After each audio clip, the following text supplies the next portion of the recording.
So, as a bit of a status update after last week, I've gotten through 104 out of 150 notograms in that game I was talking about last week, which is about 69% of the way through those puzzles. No, but seriously, madness has overtaken me. Anyway, hello, it's stream time, and we are back with Scarlet Hollow. The second part of episode 5 came out yesterday, which means we'll be covering that today. Last time, we explored the mansion with Stella, and then we went to Tabitha, who called the cops on us. So, rest of this trip's gonna be very awkward. So anyway, yeah, we left off in a cop car, and apparently there's been some kind of incident, I think, on the farm that they're heading out to see, and I'm sure something terrible will happen. So, if I'm stuck in the back of a car while a cop gets, brutally killed by some sort of terrible beast, well, it's simply unavoidable. I won't be able to do anything about it. But, yeah, I don't know what's going to happen. Let's just go and see what goes on. What terrible things will befall Kid on this day? Also, what happened to Kanika? I'd really like to know. Alright, so, let's see. Alright, yeah, hardcore mode. That's another thing they added. If I remember correctly, it just keeps you from returning to old saves. So you can only move forward.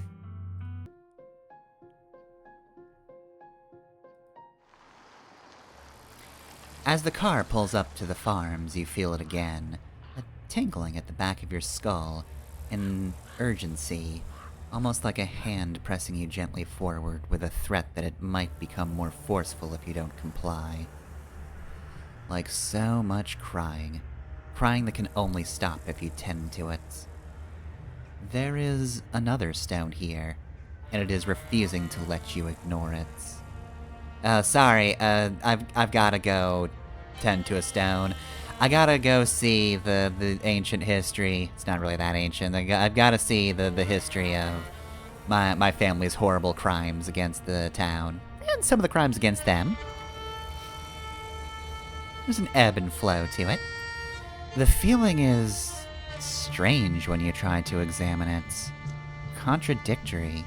Something that both desires to be alone, yet at the same time needs you in its presence.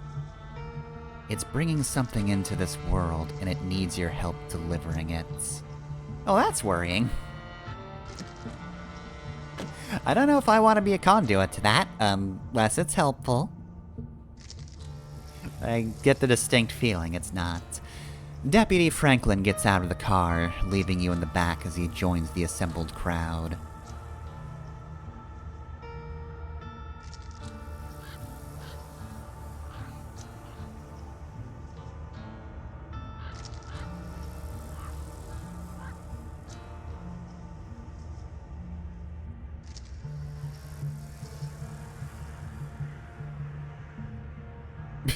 Oh, the Tremaine insanity. Hi, hello, yes, I know I'm not in a great position here, but can I know a little more about the insanity?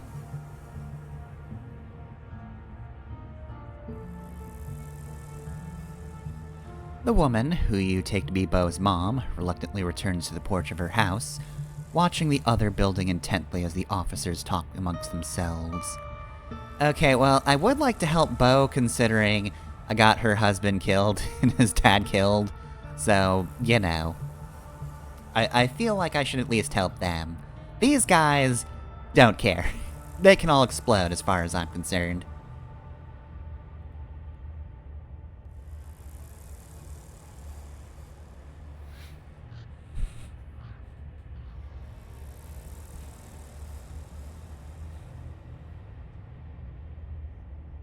Hi. Context, please? With a tip of his hat, Hugsby signals to Franklin, and the two make their way up the hill towards the old farmhouse.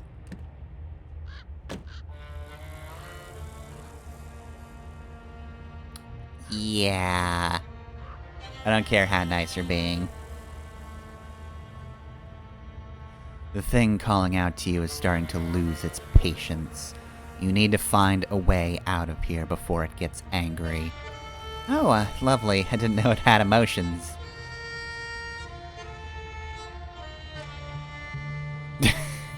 Can you just arrest Wayne? Please? Please attempt to arrest Wayne.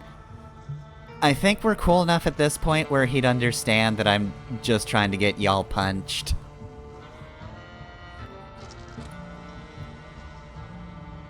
Well, let's start with... You don't really think Bo is dead in there, do you? Ooh, I love this. It's the single eye in the mirror.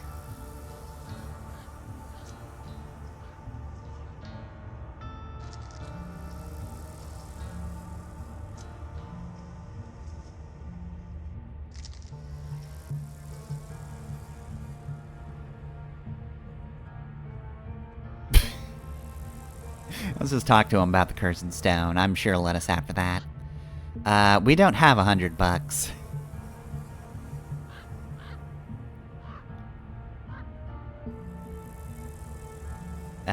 Could you let me go, please? I haven't done anything wrong.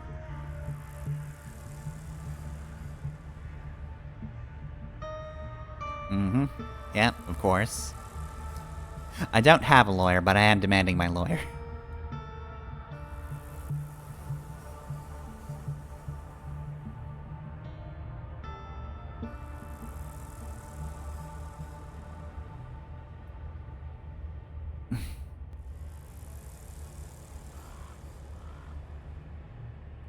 Okay, should be no problem then, since I'm completely innocent.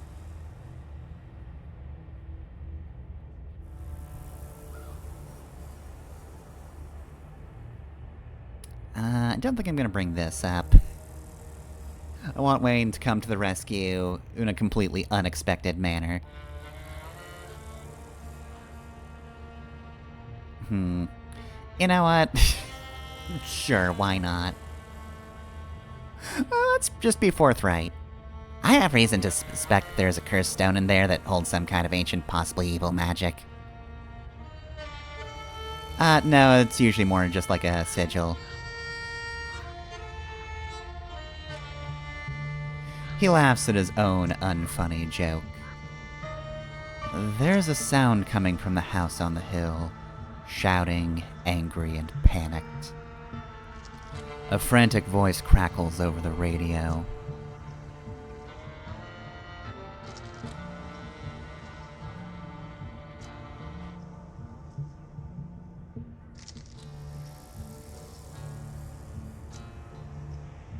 You hear an ungodly noise over the radio, a gunshot, and then static.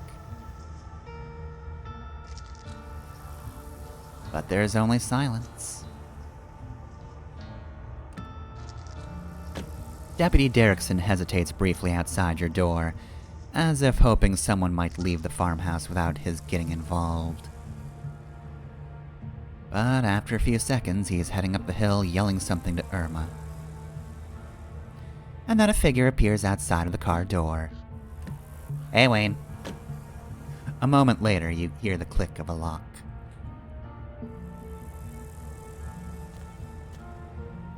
You get out of the car, your body moving on instinct. The stone is louder outside. Its song is buzzing in your ears, drowning out the world, calling you up the hill towards the old farmhouse.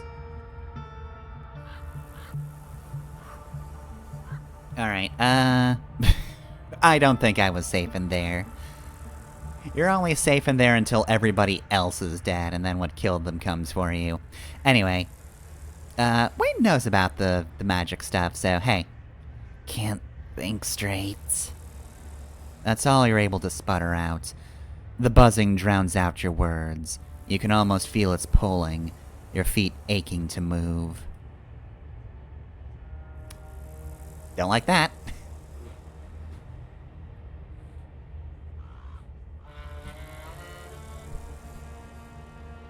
The handcuffs fall away from your wrists.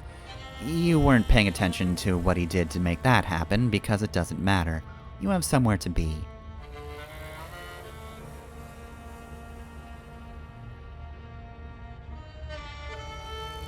Okay, well, thanks for that. I like the assurance.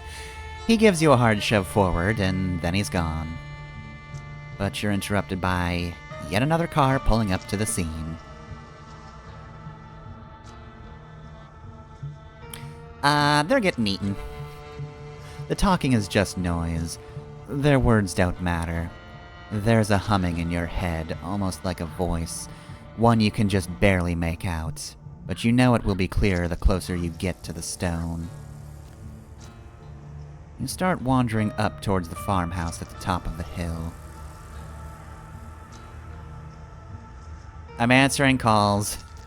Sorry, Dr. Kelly. I helped you yesterday. Now I've got a different thing to do. But you continue forward.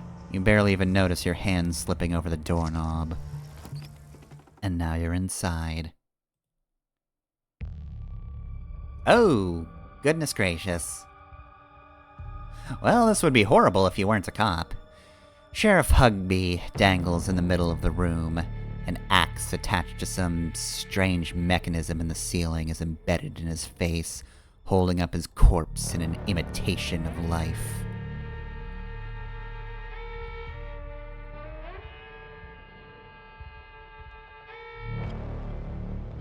Alright, well, I'm mystical, so maybe I can sense them. I hope.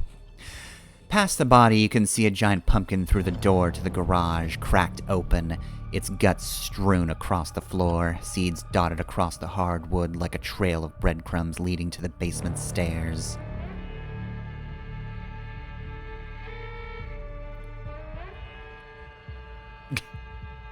Medical profession on this. He's dead. Pretty positive. His voice is coming from the basement. That's where you need to be.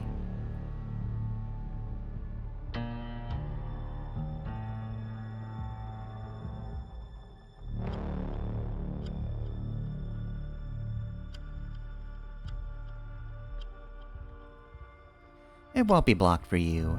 The stone wants you here.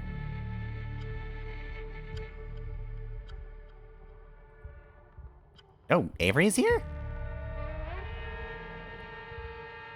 Sorry, me? Or someone else?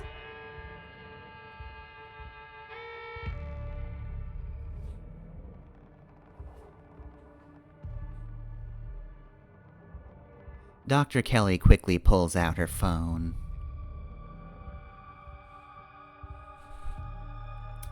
Little late for that, but okay. The doctor pulls at the door, but a weave of fibrous tendrils hold it shut. It would seem that the same forces that let all of you in refuse to let anyone leave.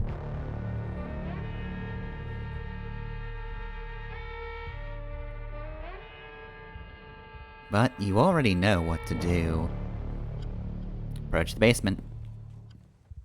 You're vaguely aware that Officer Derrickson is trying to stop you, but he's too nervous to take a step. You reach the basement door and start to claw at the weird, fleshy vines blocking your way. They're strong, but they relent under your touch, welcoming you down below. Yeah, same to you. Who are you?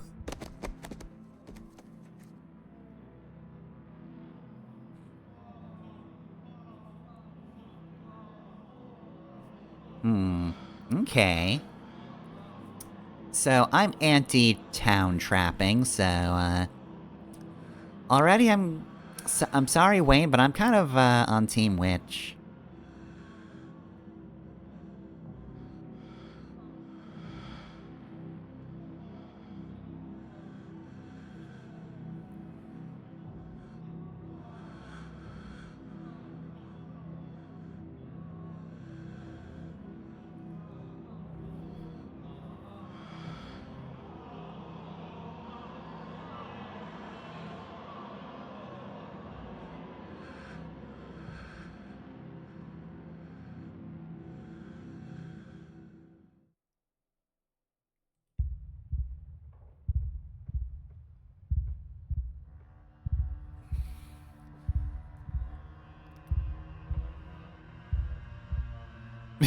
I mean, I feel like this is all just babbling incoherently, but okay. Yeah, I fucked everyone over. Even the witch.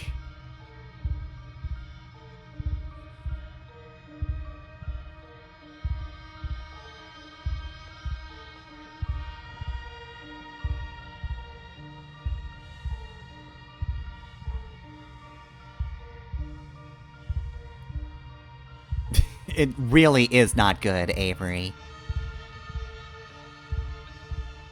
Oh, heck. Really hoping Mystical can pull one out here. So far, the other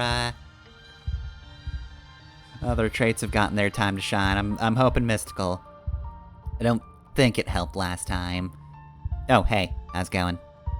Your vision finally focuses, and your mind is once again your own. Avery watches you furtively from across the room. The man, Julius, holds a gun and a silent threat. Franklin clutches at a nasty wound in his side, blood spilling out onto the dirt floor of the unfinished basement. And in the corner is Bo. Something is attached to him, the source of the awful noise. It stutters with pained inhalations. Bo is still breathing, but he doesn't look well. The stone brought you here, and stuck you in the middle of another nightmare.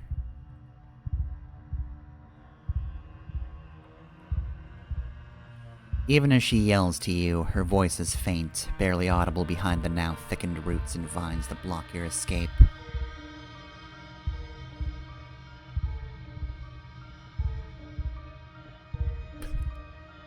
First question, who are you? Why are you here?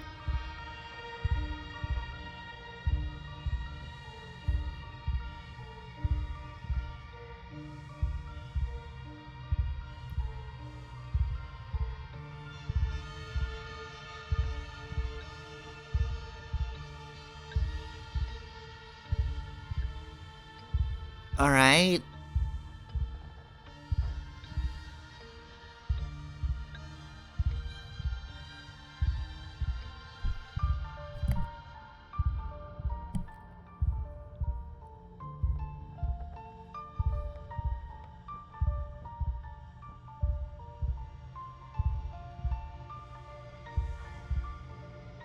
Yeah, think I prefer this guy over this baby. No offense to you, but I don't know you, and I've really screwed his whole family over. Again, I'd really like to stop doing that. I think it's a little better than this, though, my man.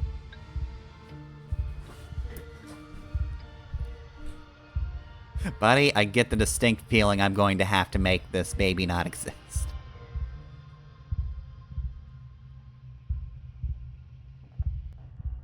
Well, I don't really care about his story either, but I don't want to agree with a cop.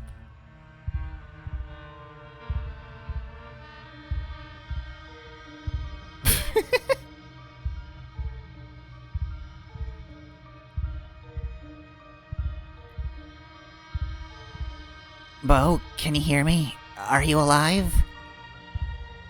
Oh, he can still speak. Delightful. Yeah. God, I'm guessing Duke's probably here if he's alive.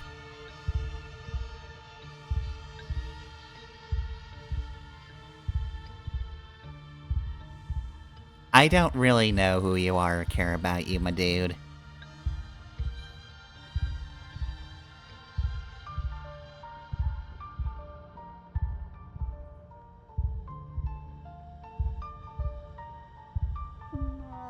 The conversation is interrupted by Bo shifting uncomfortably as the creature lets out a guttural moan.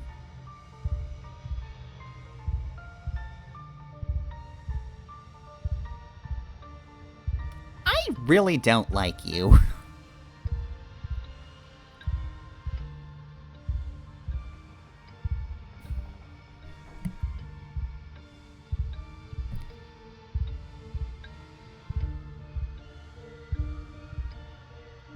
Does your son have a name?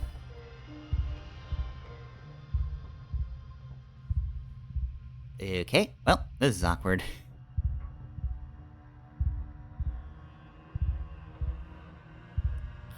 Can it talk? This is extremely not normal.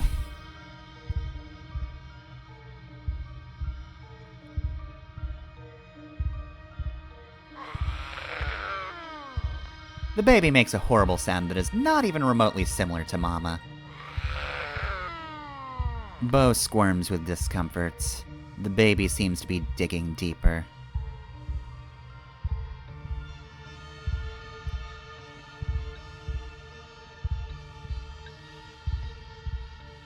How do you know it'll stop with Bo? It sounds like it was hunting you before it found him.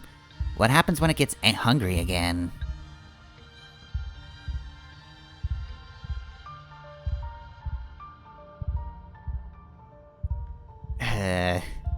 You're making me agree with a cop. That's another reason to not like you.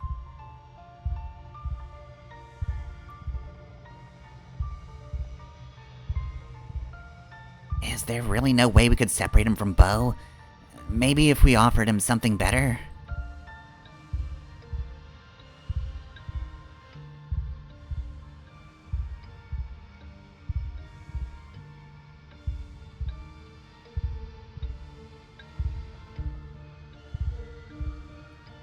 I guess that's why I don't really know Julius super well. Avery knows him, and I have not been talking to him.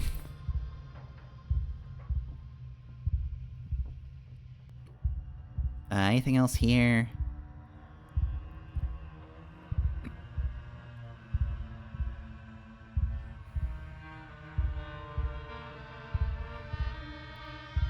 What were the terms of this deal you made with the witch?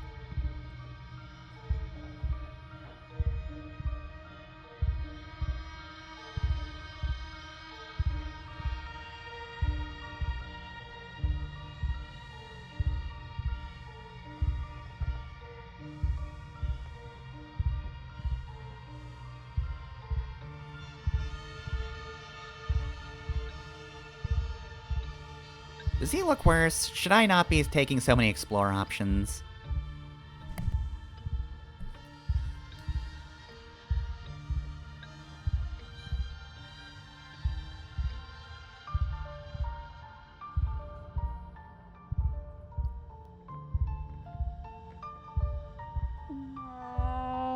Bo twitches, his skin blossoming with fresh bruises as the thing takes more of him. Okay, I'm only gonna do the necessary things. I don't care. Honestly, at this point, I'm more just worried about getting us out of here. I want to bring this up because, yeah, she did kind of betray you. Maybe bring that up. Why do you even want a kid? I mean, I don't really care about his reasons.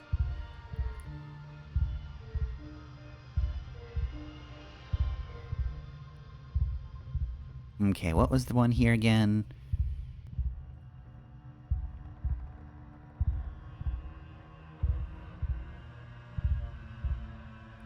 Alright.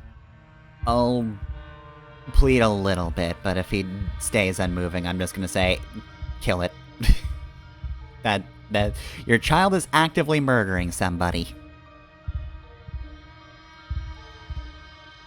Maybe if we let Dr. Kelly in here, she can help. We might save Bo without killing your son thing.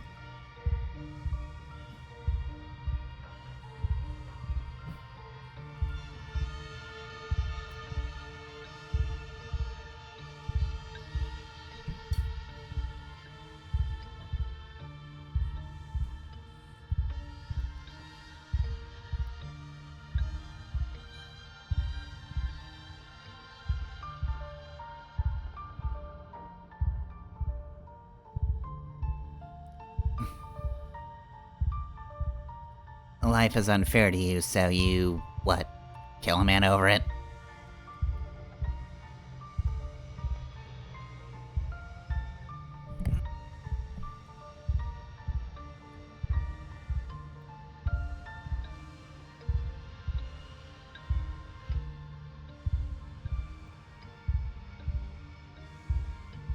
Alright, anything else?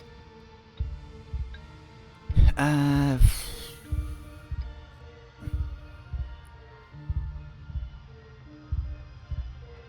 the baby, anything new appear here? No. The witch. Yeah, alright, well, I wish there was a way to not freak out the baby, but, I'm on team keep Bo alive, so, like, whatever, I'll make you mad. When he shoots me, somebody go for the gun. The waiting brings you to your limit, and then it brings you past it. You move quickly, diving across the small room, scooping up the shears on the floor as you zero in on Bo and the thing slowly eating its way through him. The shears come down on the thing, piercing its unnaturally soft chest. Bo's stolen blood pours out of its orifices in a thick sludge. Bo gasps as if it's him you've stabbed, the thick veins under his skin expanding, writhing.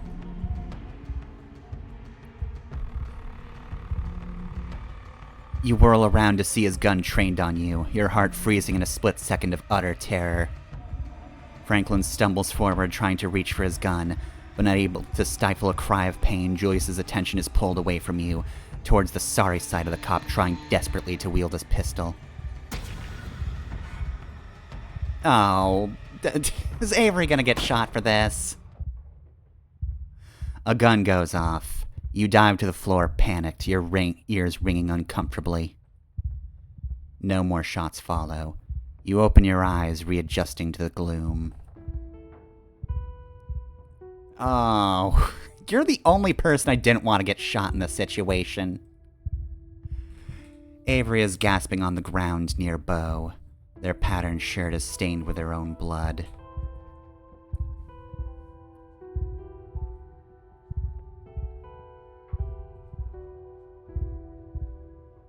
He raises the gun to his head.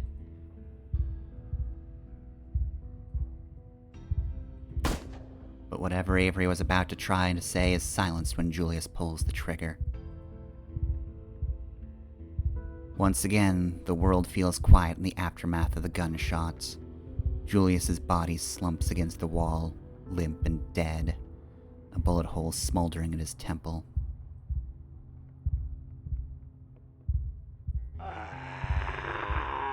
The room's attention is drawn to the sound of a horrific, inhuman gurgling, punctuating the groans of human agony.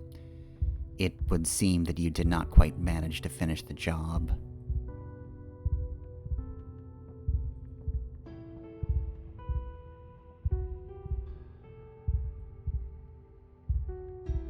Oh.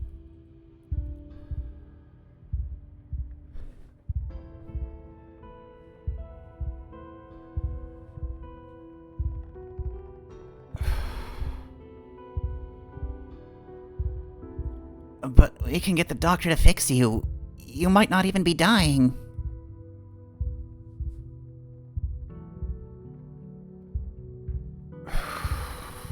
Man.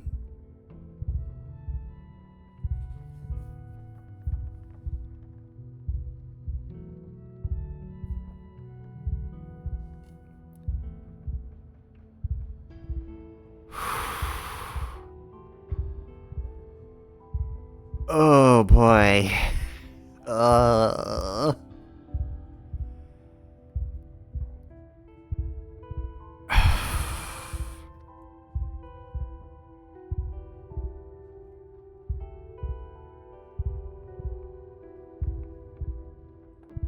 What are you asking me to do?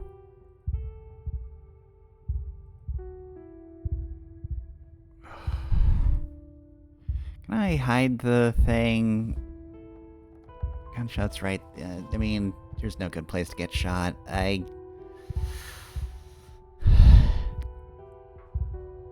Alright, well...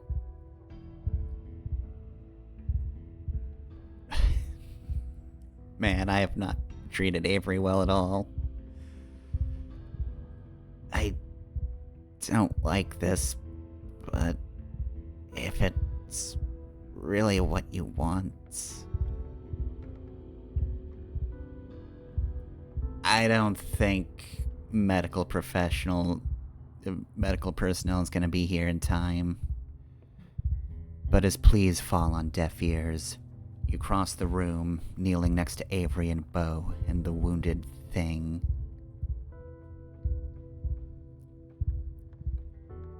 Avery starts unbuttoning their shirts, the movement clearly painful, their face twisting with every undone button. But they push through, bearing their wound, their black eyes resting on the creature.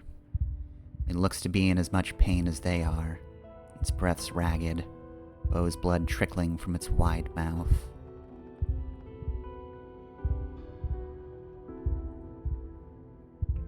It doesn't seem like it will be difficult.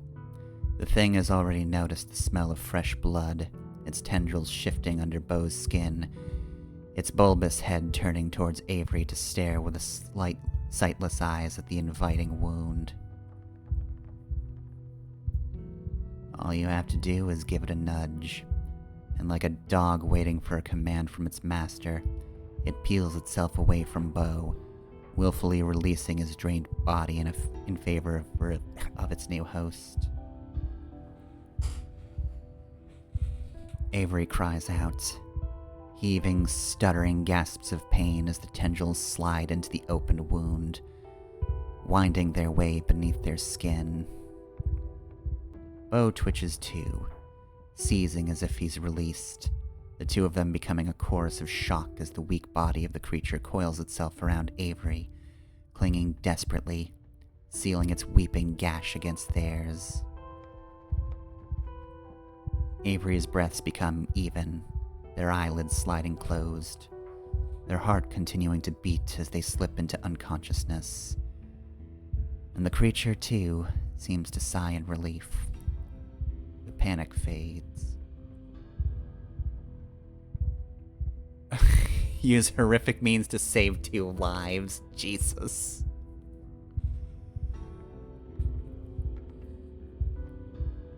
And its protective vines slacken. A sliver of light is visible beyond the doorway, where before it had sealed itself away. The faucet in the corner of the room, finally unclogged, bursts to life. Water pours out onto the dirt floor.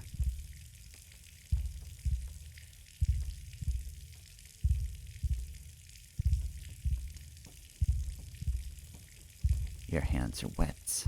The water is spreading, pooling around you, making the floor slippery with mud.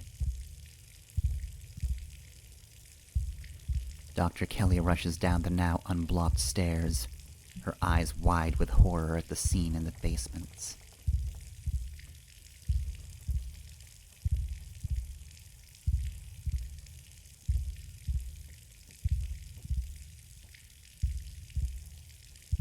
I feel like we should really be turning that off.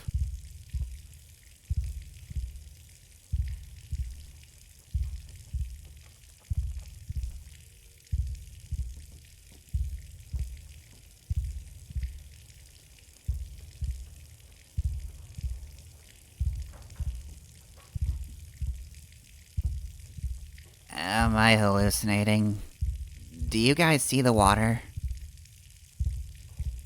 It's up to your chest now. There's no denying it. Alright. But there is. You just can't see it.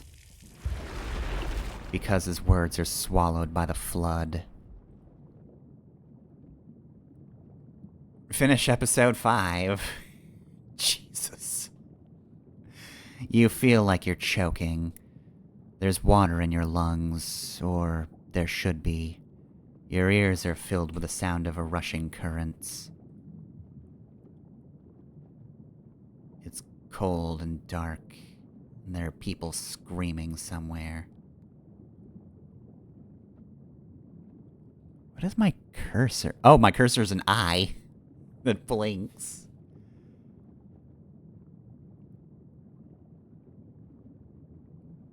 There are bodies in the water with you. They're all dead. 1,000 corpses, 1,000 homes, all torn to pieces. the flood recedes. It hasn't happened yet. You are the mother of a daughter, and your daughter has told you about her terrible dream.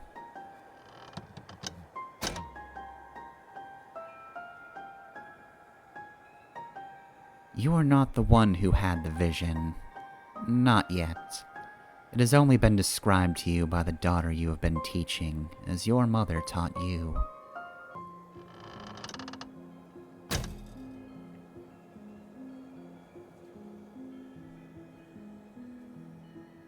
Her words are heavy.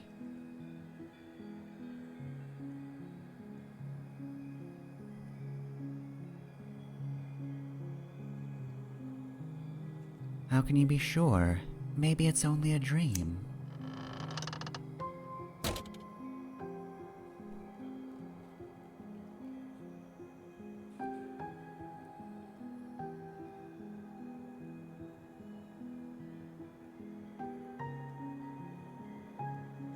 They would live, but you'd die.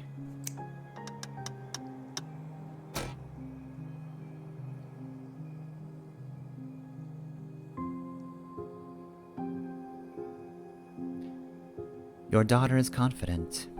She has already decided this is what has to happen.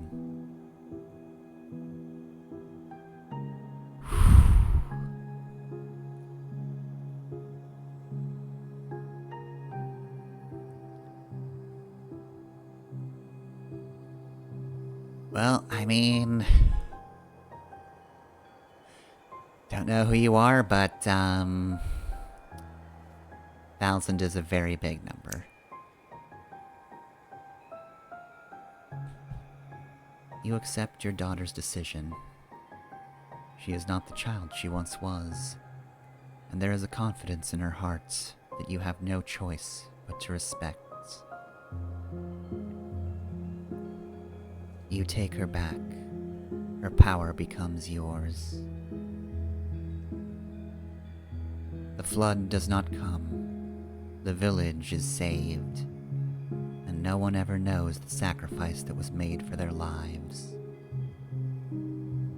No one but you.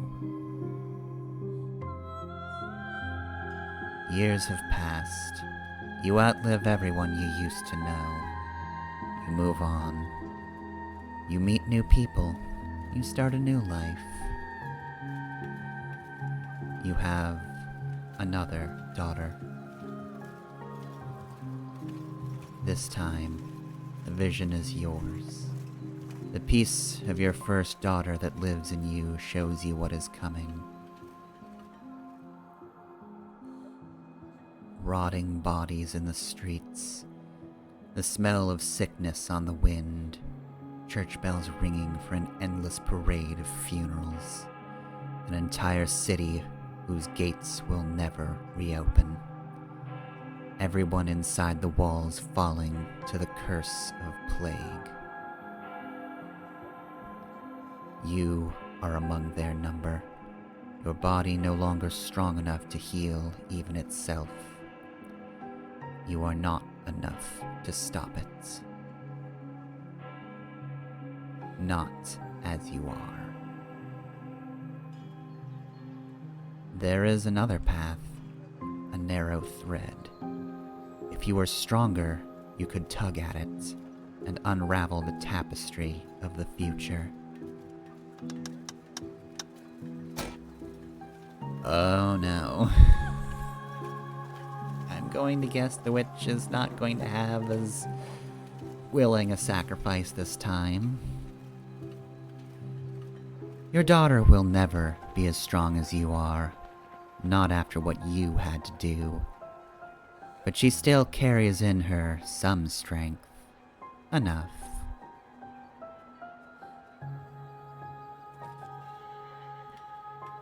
Oof.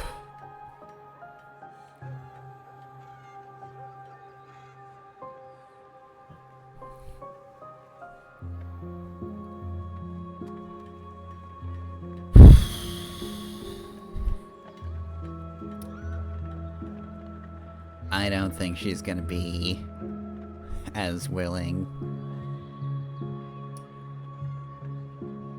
This is very much the better to ask forgiveness than for permission option. But we'll explain it. You tell her what's coming. You explain what she has to give up.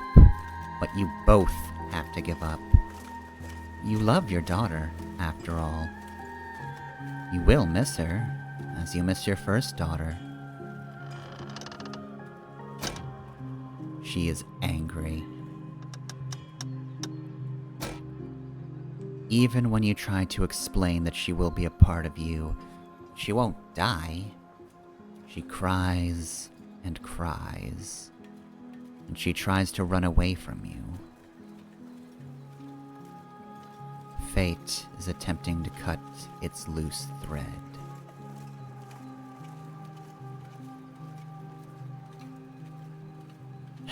Well, I guess I don't know the witch terribly well, but, I feel like maybe this is the pattern we're going for. You do not let your daughter run from you. No plague comes.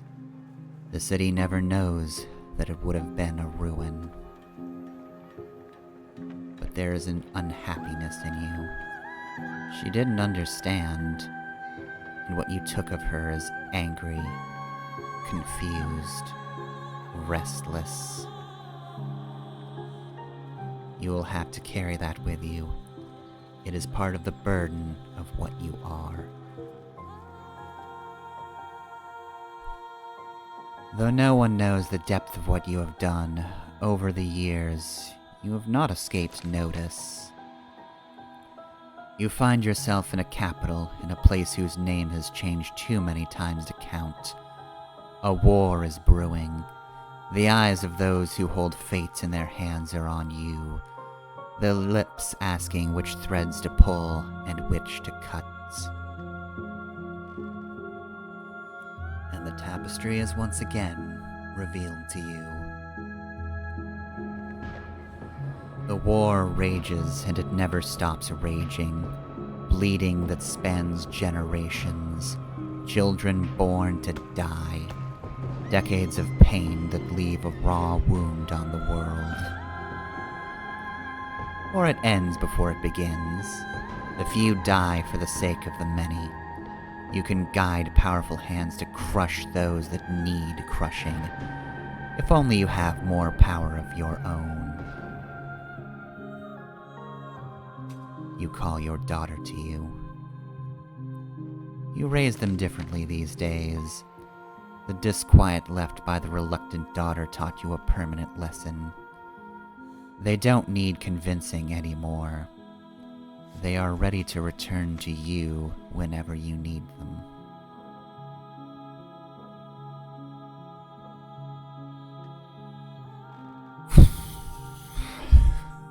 I feel like I know where this is heading, so I'm just going to keep going down this way.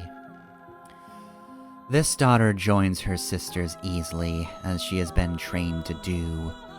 You are the only one who will remember her sacrifice and her name. The small rebellion is crushed before it becomes a revolution. The people in power are happy. You leave. You don't want to see any more visions of war. You set your sights on a place where there are no kings. And yet, even an ocean away, power finds you. A man with aspirations. Anyone can hold power here, you have discovered, if they're vicious enough to want it. The hunger in him senses the power in you, and for a time you humor him. You allow him to give you a life of comfort. You and your daughter. I don't know about this guy. You don't see a future where he ever grows more powerful than you manage. Not until the vision comes. A war like none the world has witnessed. A fledgling nation devoured in the nest, a man who sits on a throne where none was meant to be, the world under his cruel fist bowing to its crushing weight. The very ocean stained red by his influence. He is already on his way, you realize too late. You have been too close to him to see it. Your choices have already narrowed. The war is coming whether you strike now or not. The loose threads sticking out from a mass of blood with you too weak to grasp it. But you have a daughter. You always have a daughter. Until you don't.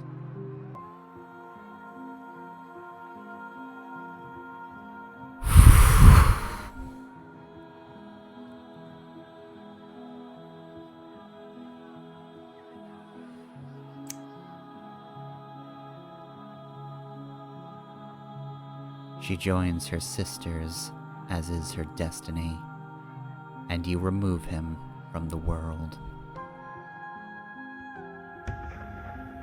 The hole where he was is filled by lesser men, none of whom remember whose shoes they're stepping into, and none of whom can hope to command the way he would have. Blood is spilled. Less blood, but you still feel every drop. You hide yourself away from the world. You and your daughter. The visions still find you, but here they are small, the decisions simple. You make them all the same, helping where you can. A storm halted, a conflict settled. Until one day, when you are shown a dark pit. Splintering wood, debris trapping everyone inside, bodies burning as the very rock catches fire, children screaming as their flesh bubbles, then silence as lungs fill with smoke. You know the choice that lies in front of you.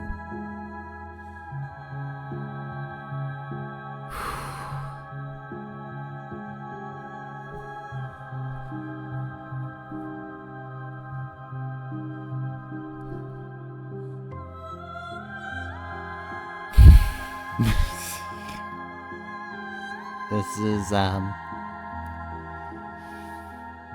lot.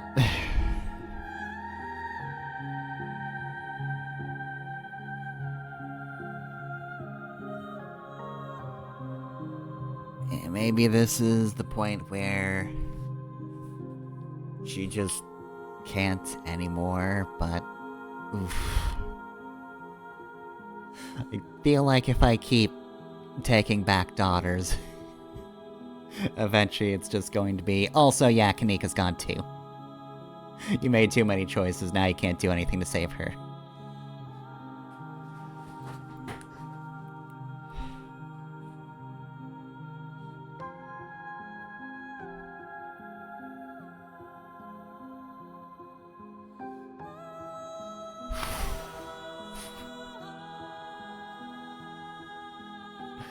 Which mistake do we get to make?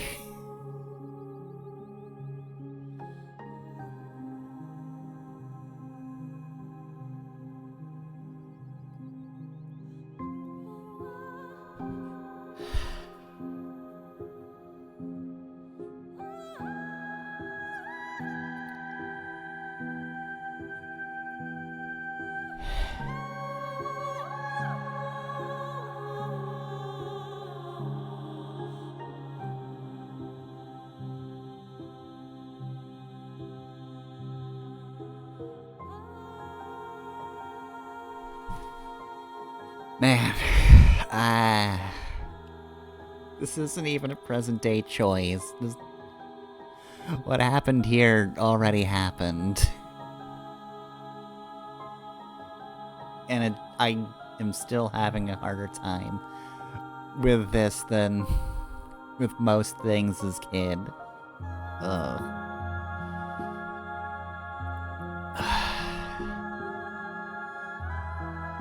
I think from the lead,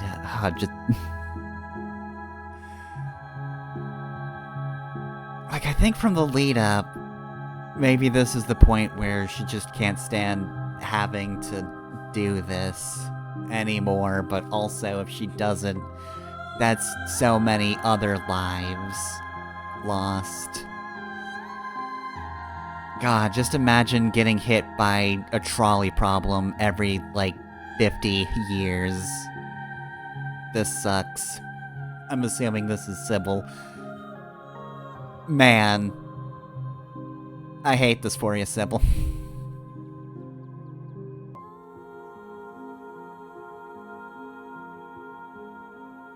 I think I'm going to say not this time.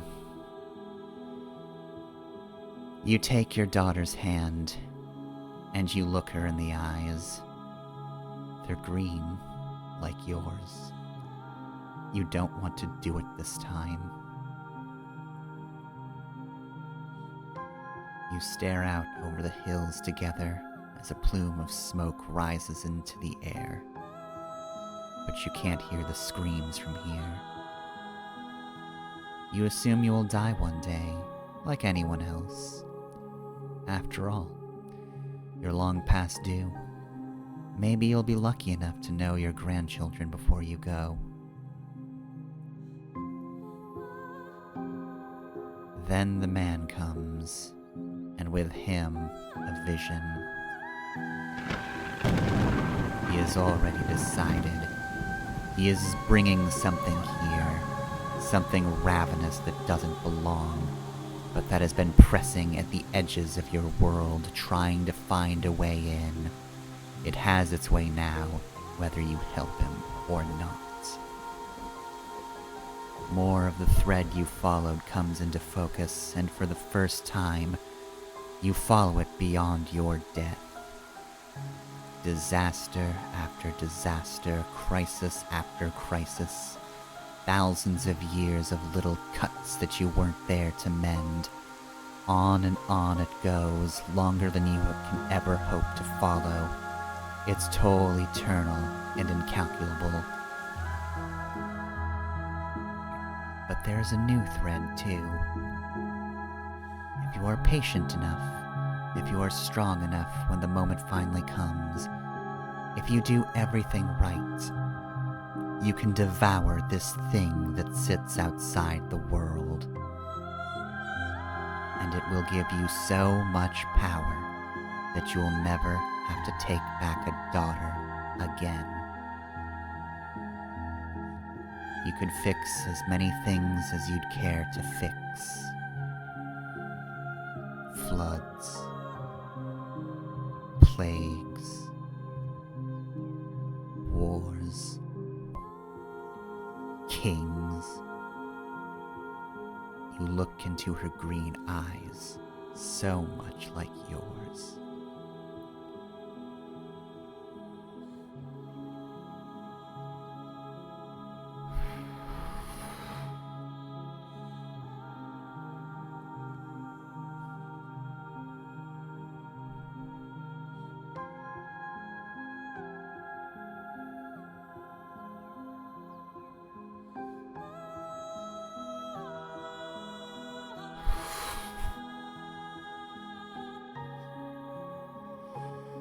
Man, I really hate by getting hit by 10,000 trolley problems. This sucks. I hate this.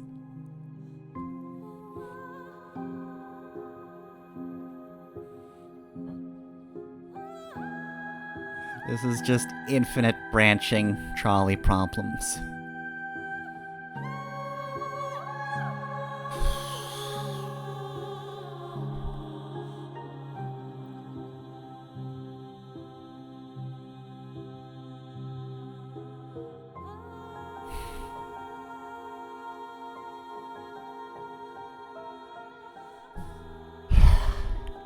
God.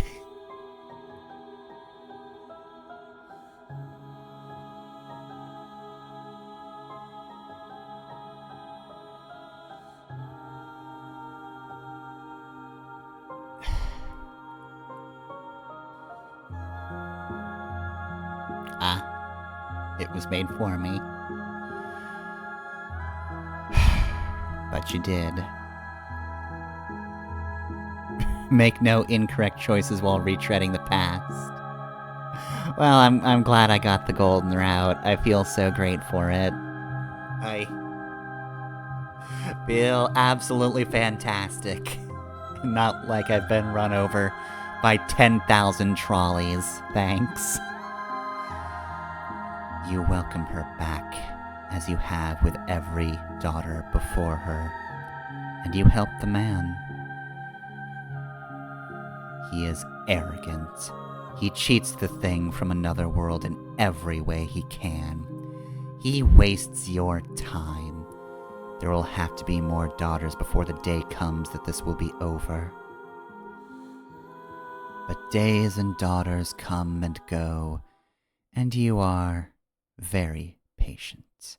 You have to be, if you're to stop the hurt that would scar a world without you there to guide it. And now, you are here, on the cusp of the end, the final daughter.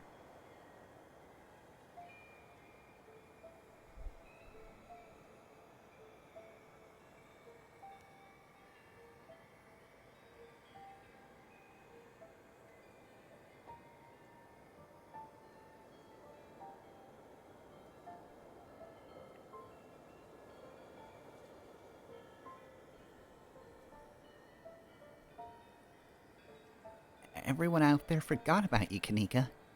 It was like you didn't exist.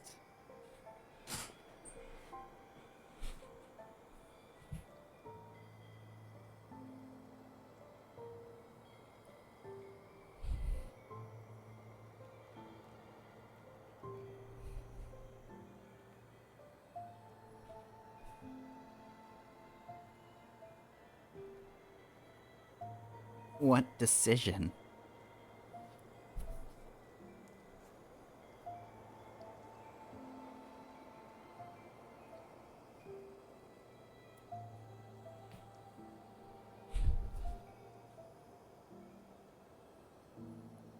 How do we know any of that really happened?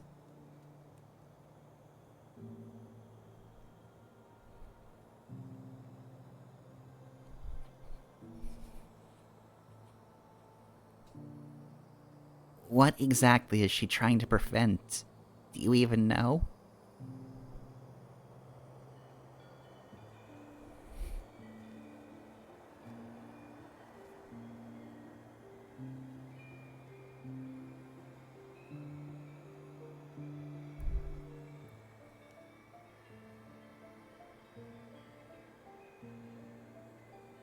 Do you really feel like you have to sacrifice yourself for your life to have meaning?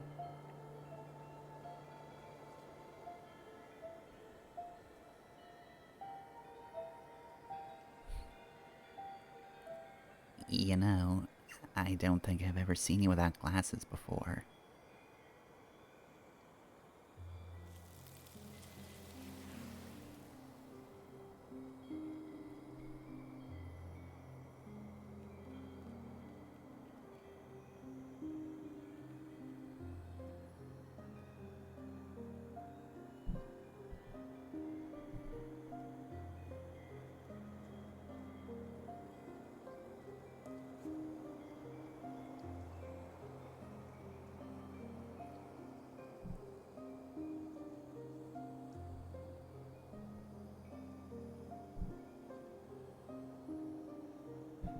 There is no illusion masking her words, no trickery. She is speaking her truth. But perhaps there remains a narrow path for you to walk. Speak the name that was carved into the cell wall. Of course, the scratching on the walls. This was what it was for. You don't have to know how to speak it. The thought of it brings the sound to your lips, the name forcing its way out, yearning to be free from your mind and used as the dagger it is. Hi, hello. The dagger tears into her. Everything that is not her pours out of the delicate tapestry of her existence, the parts she arranged so neatly scattering, their voices filling the dream around you. Confusion as her careful order is upended. A single dangling thread comes into focus.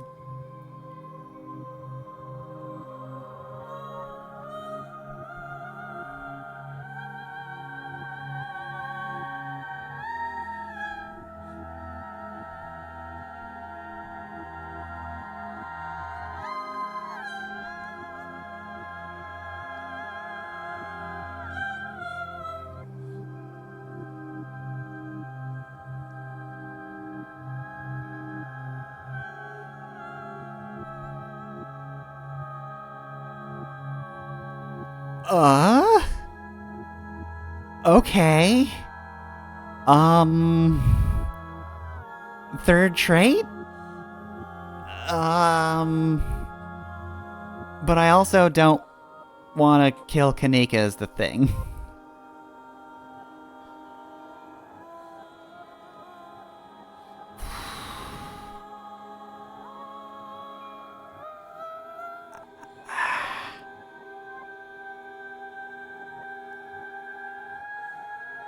If you want me to trust you, then give me what you're promising now. Show me you can.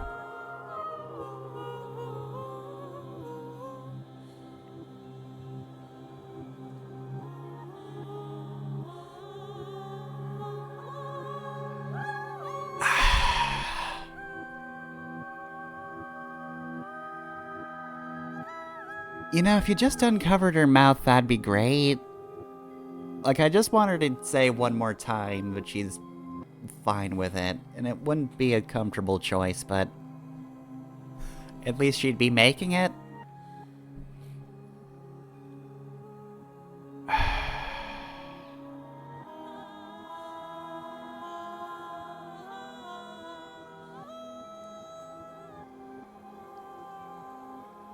don't usually want to go back on decisions, but I think I might have to be a bit of a coward today.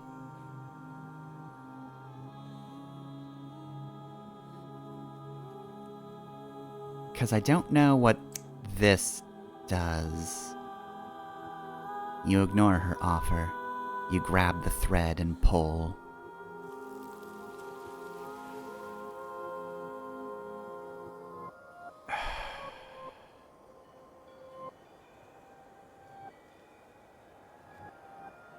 Cries are a song calling out as they drag her down into the depths of their mass, craving her warmth, her attention, her love, as it has been so long since she held them. The tapestry weaves itself shut around her. The cries grow quiet, sated. The witch is gone. Kanika catches her breath in the space once occupied by her sisters. Now she stands alone. Though she isn't really alone, not anymore, and she never will be. She wears the weave of all those generations of power. Someone has to. Okay, if Kanika's getting that power, yeah, no. Zero regrets. I'm fine with that. Look. Do I want to suddenly become hot? Sure. But also, if Kanika actually gets something from it, that's fine.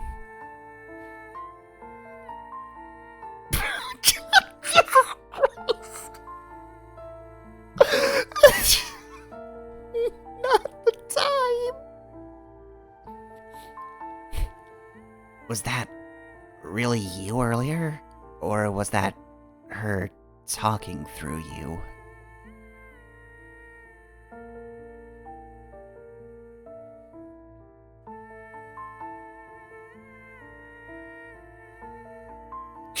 No. Dead Mom's Club is only a joke for Stella. Everybody else will hate that.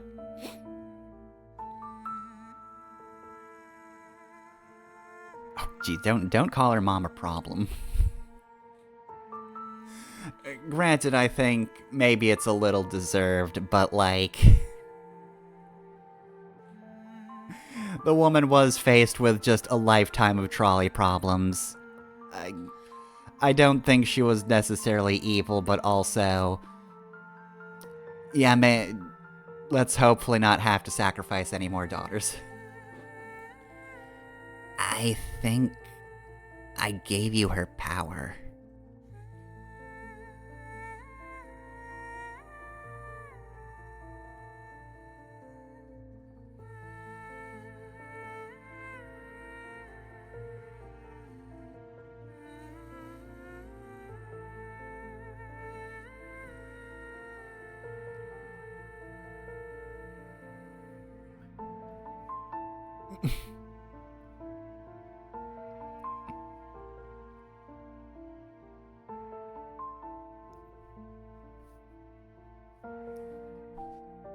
We can figure this out together. That's what we've been doing all week, remember?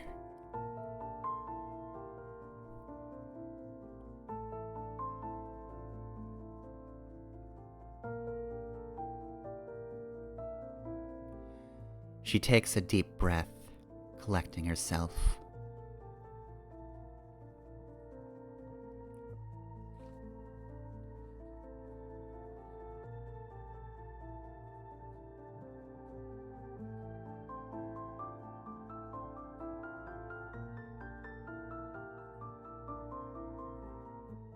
You don't see whatever it is she was doing. The world around you goes dark. She turned the world off and on again. You're moving, like a current is carrying you somewhere, buoying you upwards, your body ascending rapidly until finally you surface.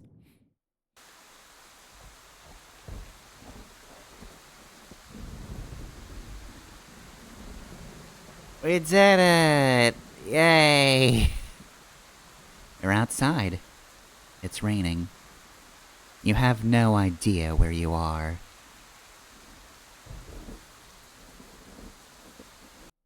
Uh-oh. Oh, jeez. Actually, finish episode 5, finish episode 5 with Mystical, finish episode 5 with Talk to Animals. Alright, well then, this is the end of episode 5. Only one major content update remains until the story reaches its conclusion in the final chapters. Alright, it'll probably tell me specifically when to save, but yep, no regrets.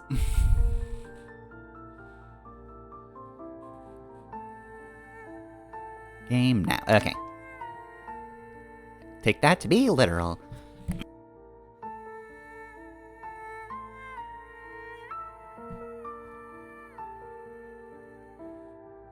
Okay, well then. Also, it went from Thursday chapter end to episode 5 end. Interesting. Alright, well, let's watch the credits. Okay. That was so much. That was so much. I'm glad Kanika's okay. Again, fascinating that you can get third trait, but, I am not really interested in sacrificing Kanika for that. Like, if that had all ended and nothing happened and Kanika just, like, kicked my shins and said, "You're the worst, I wanted to die," I'd be like, okay, well, maybe I'd regret that a little bit, but also it is a Black Tabby game, so they're not gonna give you just an immediate bad ending. Just, oh, that was completely pointless and goes nowhere interesting, so... yeah, I guess you get the sweet, sweet material rewards for yourself if you decide to be selfish. Or alternatively, maybe you can't figure something out? I wonder if it is possible to just have to go through with that and have to see Kanika sacrificed, or if there's, like, always some trait that might do something. But, yeah, sorry, Sybil, your life sucked. I get that. a lifetime of having to put the needs of many people above your own, and having to sacrifice the people who trust you the most for the majority who don't even know you exist. Unless they do, but it's always terrible people that know you exist. It's always just the worst guys. So, like, that sucks, but also, I've been worried about Kanika this entire time. And you've been trying to erase her from existence, so yeah, you know what? I'm cool with this outcome. You got the suitably ironic end of being dragged down to, I guess, hell by all the daughters you were forced to kill.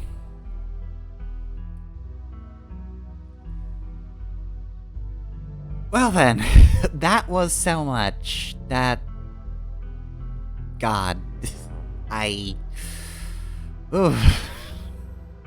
I still have like half an hour of stream left, but I might just have to call it here. I don't know how coherent I can be on my thoughts. There was a lot there. I also noticed that, you know, Mystical did help in the end. Didn't help with a baby situation, which feels like it was a million years ago. I do appreciate that the achievement there actually made it more ambiguous, because it mentioned saving 2 lives. Which 2 lives is that? Is it the baby and Bo? Is it the baby and Avery? I don't know. It's not Julius. There's almost no way he's alive still. He did blow his own brains out. I really don't think he survived. The everything else, though, yeah, no, I have no idea who was saved in this instance, and I have to wait who knows how long to learn that. I hope it was Avery. I feel like that maybe is the most obvious thing, and maybe it was just, referring to the both of them. Maybe they both get to live in the situation, but, like, it wasn't factoring Bo in because he's not a part of that anymore, and he won't die. Just impaled by a mysterious creature in some fashion, like his dad was. God, there's... so much could be different, because... would the situation be... would Bo even be here if his dad were still alive? I don't know.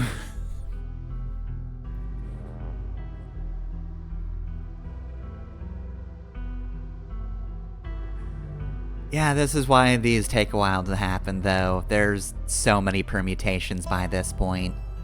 So many. But, yeah, it seems like next time is the last time. I guess it's just gonna be Saturday is the final chapter. If time even matters anymore, I don't know if we're still on schedule for the funeral. We might be somewhere completely different. I have no clue.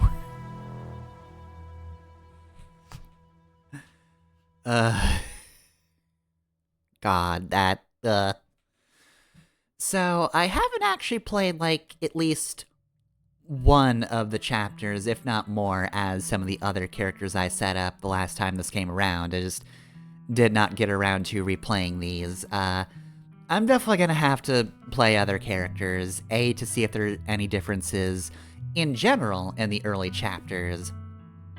I definitely have to see how Chapter 1 goes down again. But I also just want to see where do my decisions get me at this point. Like, in general, things probably shift in the same way, but, like, there's gotta be different ways it happens, because, like, you can get it so Tabitha doesn't hate your guts, so, like, clearly you have to find some way to the farmhouse without, like, being arrested for it. So, I don't know. The Mad Lads at Black Tabby are just going to keep working until this is done. But, we probably won't have to wait quite as long for the final chapters. Because As far as I know, they haven't thought of another horror game that they just have to get done. They just have to start development on another thing. In fairness, I feel like Slay the Princess probably is going to keep them afloat for a while. It seemed like that definitely got them a lot of attention, and there's a lot more eyes on Scarlet Hollow now, which is cool, because, you know, they deserve it because these are very good games.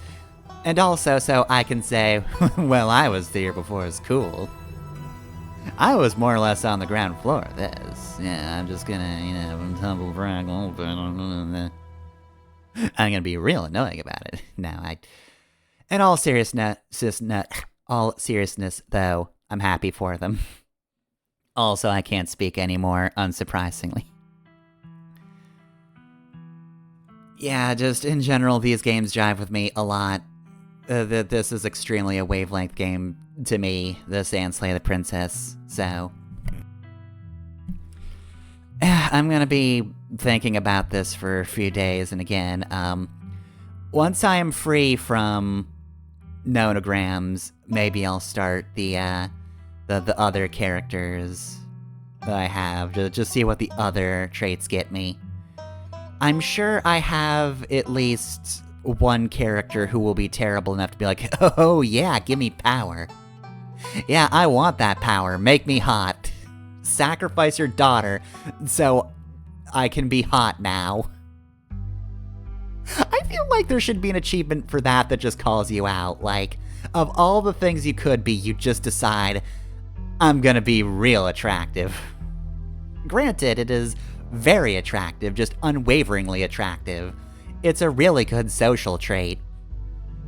Also, sorry about that, Loka. So, sorry the madness has spread to you. But anyway, yeah, let me just look at my, files. Yeah, there's the self-insert run. So, I'm definitely not gonna sacrifice Kanika, are you kidding me? I like her. Oh, wait a minute. Oh! Did none of my other files survive? That's a little sad. I mean, I was going to start them over anyway, but nonetheless, that actually does kind of suck a little bit. I was trying to remember the name of the other characters, but I guess it doesn't matter too much. I know I think hot and strong build was named Ferris, because I was like, what's a hot person name? Ferris, obviously. But yeah, I don't remember the character I made who was kind of just a bit of a jerk who didn't really care that much about the things going on. But yeah, I don't know, all things considered, I feel like sacrificing Kanika to become hot is like the absolute worst moral choice in the game. I feel like if you make that one, again, it's a powerful trait, but nonetheless, that one seems terrible.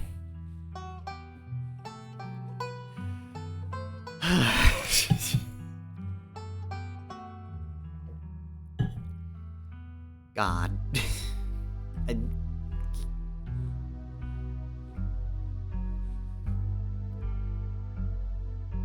I'm just sitting here like, how do I process any of that?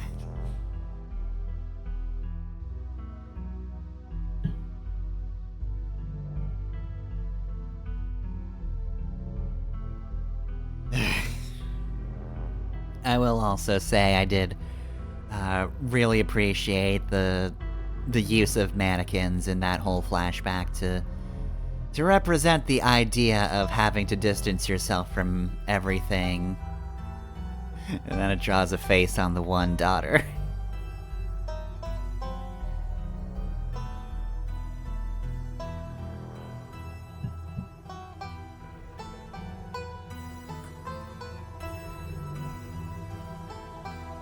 Yeah, I'm just gonna sit here, I think.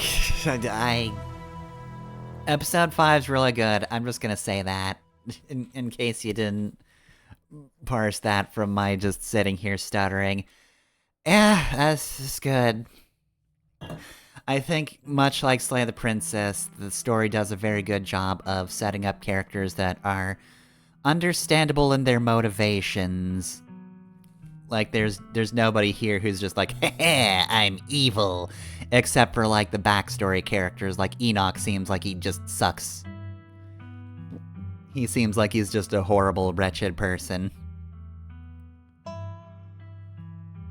But he's gone. We don't have to worry about him. Unless his ghost appears. I don't know, it might. But yeah, like, everybody else you can understand, and you just can feel different ways about them, and just... You can also just make people have completely different thoughts about you as well.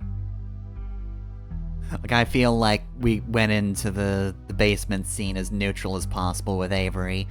We gave them no reason to dislike us, but also we never really made friends with them, so it was a little awkward. I don't even know who Julius was. I didn't really talk to Avery enough to know about him. I do hope he survives, though. Stella's friends do not have a good track record, unfortunately. Because who knows what's gonna happen to Reese. He's gonna have to be super locked up after the last incident. Avery, if they survived, might just have a weird root fetus attached to them, maybe forever. And Kanika almost didn't exist.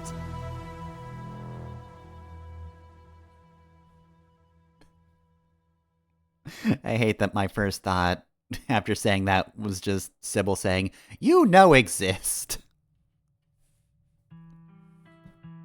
The Donkey Kong Country TV show has cursed me.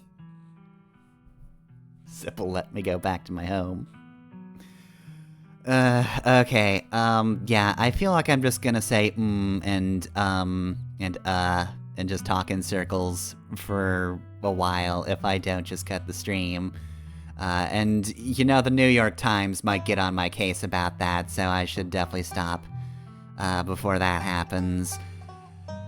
Okay, right, yeah, that was Scarlet Hollow episode 5. Each episode more devastating than the last. Alright, yeah. That'll be it until the next episode comes out, and I guess that'll be the end. I guess we'll finally see the end of Scarlet Hollow. Finally, I have a good enough computer to run the last 2 episodes of Scarlet Hollow well. That's one of the many reasons I will probably at some point do another run of Scarlet Hollow, just when the whole thing's complete, seeing it from start to finish, but that'll be a while, and I don't think it'll be Kid again. I think we'll be seeing the end of Kid's story, which I don't think I've actually made... I don't think I've gone back on any choices in Kid's story, and I don't regret that. Again, I think they... I mean, really I should have assumed it would be the case that, like, no, of course, ultimately Kanika would be fine with being saved. Why wouldn't she be? I don't think it would punish the player for saving her life. So, like, no, I'm glad I went into that. I regret nothing, even if I could have had a third trait. Tempting as that is. Yeah, I regret nothing. Sometimes, you know, there are things that might seem like regrets, but I wouldn't go back on them. Just go back to the one Fry line. I don't regret this, but I both rue and lament it. And god, that is applicable to so many things, especially this game. Alright, anyway, I said I was just gonna stop and just lay down and astral project after this, so... Yeah, we're gonna wrap up. This has been Scarlet Hollow episode 5. I'll see you in like a year when episode 6 comes out, so I can be emotionally devastated at that, but it'll be the end, so... Maybe it will be ultimately satisfying after all of the devastation. And, you know, hopefully Kid also has more of an opinion than my Slay the Princess character did, because I did accidentally play them as a centrist. Could not abandon their other selves, but also did not want to kill the princess for good. So just eternally stuck in limbo of having to do that over and over again. Maybe Kid is more opinionated.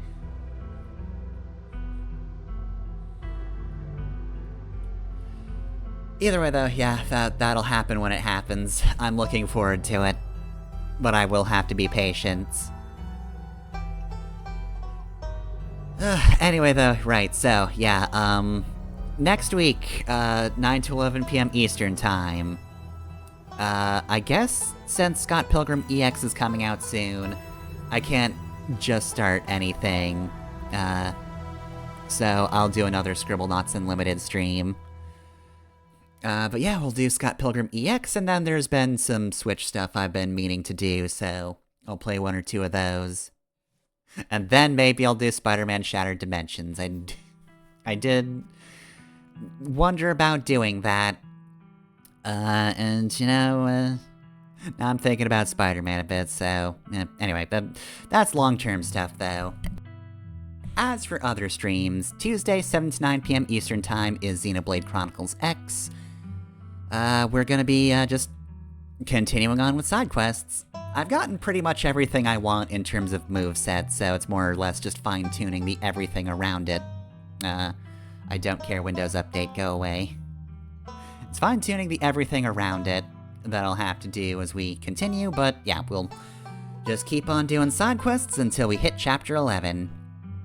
And then Thursday, also 7 to 9 p.m. Eastern Time, we just finished the first Scott Pilgrim video game, and I have not really thought about what I want to do. Right, I did say I want to do something short, especially since there's also going to be a new Street Fighter update in March, so I guess I do want to do something short to leave things open for Alex, because I don't actually know what I want to replay just after that. Well, again, that's long-term planning. I don't have to worry about that yet. Though I guess if I want to do something short, I'll probably do Donut Country. Or Donut County, rather. Because Raocow started playing Untitled Goose Game, and already I feel as if I keep doing things that kind of ape what he's doing. I want to make sure everybody knows I'm not. It's just sheer coincidence that I'm playing through all the Mega Man, except, you know, not the side ones, just the main series games, but nonetheless. Complete coincidence. That's also why I can't immediately go to Sonic the Hedgehog once I'm finally done with Mega Man. But yeah, I guess it'll probably be Donut County then. I guess that's set in stone. It's a cute game, though. I'm definitely interested in replaying that one. But yeah, that'll be it for stream stuff. But you can catch the VODs on YouTube. Again, apologies for the earlier Scarlet Hollow streams. For some of them, my mic wasn't good and the computer wasn't good, and for some of the others, my computer wasn't good, but my mic was fine. But you can catch those and many other streams on there, as well as the LPs I do. Monday is Mega Man 03, that one's gonna start up this next week. Wednesday is Saints Row 4, and Friday is Mega Man Battle Network 2. Which, if I remember correctly, next week's another good one, because that one should be... oh, yep. It's that one. Yeah, we did a few side quests, but we'll be getting back to the main plot, in which Lan will have to make what would be a difficult choice for most people, but, you know, he's only a little sad about it. You'll have to see what that's about next week, though. And then the other thing I plug is I also have a Patreon and a Ko-fi. I'm Fefner on both the sites, and you can find links easily enough in the Twitch bio or underneath the YouTube videos. Alright, well then, I'm gonna go do exactly one nonogram, and then go to bed, and I'm just gonna lay there and astral project. Scarlet Hall's real good, you guys. Like, look, I'm not one of the people who'll disparage visual novels as a genre, because I think that's dumb. But also, this is a really good visual novel. This is particularly good. Anyway, though, yeah, have a good night, y'all. I hope for all your sakes that you don't encounter 10,000 trolley problems that punch you directly in the face. Just an unending stream combo of trolley problems for your entire life. Until finally all of the trolleys you've ever wronged come back to drag you down to hell. I hope that doesn't happen to you. That wouldn't be good. I would not like that for you.